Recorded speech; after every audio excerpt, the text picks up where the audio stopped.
क्या कहेंगे? जैसी अफरा तफरी चारों तरफ मची है, किसान पूरी हाईवे पे निकल चुके हैं, रोड पे। देखिए, मैं नहीं मानता कि कोई इतनी बड़ी संख्या में किसान निकल गए हैं। कुछ थोड़े से लोग हैं, वो लोग आए हैं और वो लोग उपद्रव जिस प्रकार से मचाना चाहते हैं, मान लो सरकार की किसी बात को मानना चाहते हैं, किसी सिस्टम को नहीं मानना चाहते, किसी कानून को नहीं मानना चाहते, तो ऐसे कुछ लोग इकट्ठे हैं। आम आदमी की समझ में आएगा कि कानून के हित के हैं, और अगर थोड़ी बहुत कहीं कमी है तो हम भी, हमारी भी ड्यूटी है कि हम भी बताएंगे कानून किस प्रकार से हित में है। और पूरे देश में जहाँ मैं समझता हूँ कि 90% से ज़्यादा, जहाँ 90 के भी मैं कहूँगा 95% जहाँ है, तो वहाँ इस प्रकार का कोई आंदोलन नहीं है। ये तो खाली हरियाणा में कांग्रेस को सपोर्ट कर रही, और पंजाब में भी कांग्रेस ही कर रही क्योंकि वहाँ सरकार में है, यहाँ विपक्ष में है। तो इनको कोई क्योंकि इनके पास कोई मुद्दा तो था नहीं, इसलिए इन्होंने सोचा कि यही मुद्दा है, इस पे कर लो। और अमरिंदर सिंह जी ने कभी कोई जिम्मेदारी का परिचय कभी दिया नहीं आज तक। जब पहले कोर्ट ने एक फैसला किया था हमारे पक्ष में कि भाई ये पानी जो SYL का है इसको देना चाहिए, उसका निर्णय कर दिया था, तब इसने जो सारे समझौते थे वो सारे समझौते रद्द कर दिए थे, जबकि इसका अधिकारी था कि रद्द कर सके उस समझौते को। इसने कर दिया, बाद में कोर्ट की फटकार इसको लगी, उसने कहा कि भी इसने गलत किया, गैर संवैधानिक निर्णय लिया। अब भी ऐसी क्या जरूरत आई कि सड़कें तक खोदनी पड़ी किसानों को रोकने के लिए? ये हमारा उद्देश्य सिर्फ ये था कि कोई बल प्रयोग न किया जाए और किसानों को ऐसे रोका जाए। और किसानों के लिए भी बेहद खतरनाक है, दिल्ली में जाना किसानों के लिए अच्छा नहीं है। और किसान कोई बाहर से आया नहीं, हमारा ही तो है। जब मान लो मेरे ही से परिवार से कोई जान लग रहा है, वहाँ से कोरोना लेकर आ जाएगा, तो एक मुसीबत खड़ी हो जाएगी ना जी।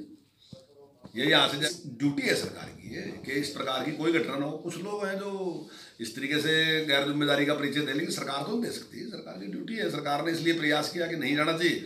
आपके सामने आपने देखा कि किस प्रकार से बैरिकेड उन्होंने फेंक दिए, दूसरे काम कर दिए, और जिस प्रकार का व्यवहार किया, मैं समझता हूँ कोई जिम्मेदारी का व्यवहार था नहीं। बॉर्डर पर लगने वाली तारें किसानों को रोकने के लिए लगाई गई, कहाँ तक सही है? क्योंकि कंटीली तारें, उससे काफ़ी घायल होने की भी देखिए, सरकार का प्रयास था कि किसी प्रकार का बल प्रयोग ना करके ऐसे ही किसानों को रोक लिया जाए, और हमने पूरा प्रयास किया। और ठीक है, अगर उन्होंने जोर जबरदस्ती करके उन्होंने सारा बैरिकेड तोड़ के और उसके गए, लेकिन सरकार का कोई इरादा नहीं था किसी प्रकार का बल प्रयोग करने का।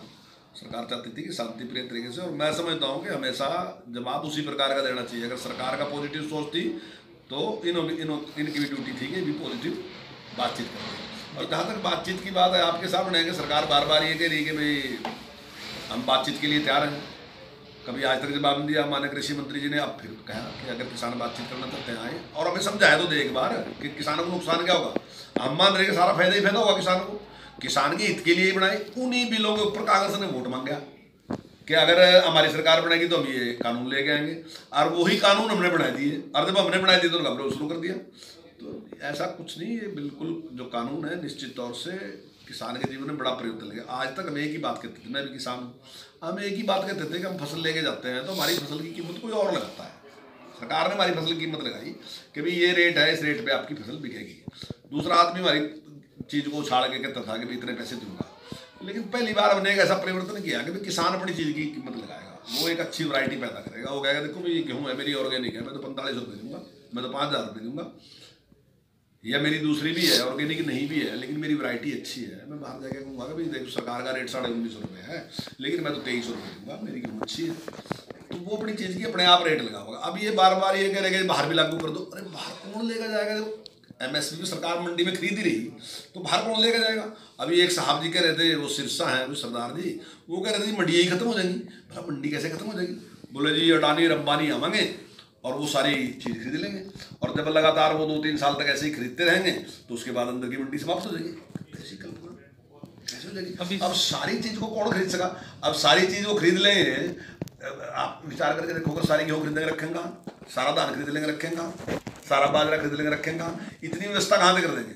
और अगर वो इसी व्यवस्था करने भी लगे तो इसमें 10-15-20 साल तो लगेंगे ये सारा इंतजाम करना। और 20 साल के बाद अगर आपको ऐसा लगता है कि देश के लिए अच्छा नहीं है, दोबारा कानून चेंज कर दो, क्या बात थी इसमें? पार्लियामेंट तो ऐसे ही रहेगी। जब यही पार्लियामेंट इस संविधान में 100 से भी ज़्यादा परिवर्तन कर सकती है तो इस कानून को नहीं बदल सकती अगर कोई खतरा होगा। तो ऐसा कुछ नहीं, ये बेकार का बहकाने का काम कर रहे हैं, डराने का काम कर रहे हैं ये कानून।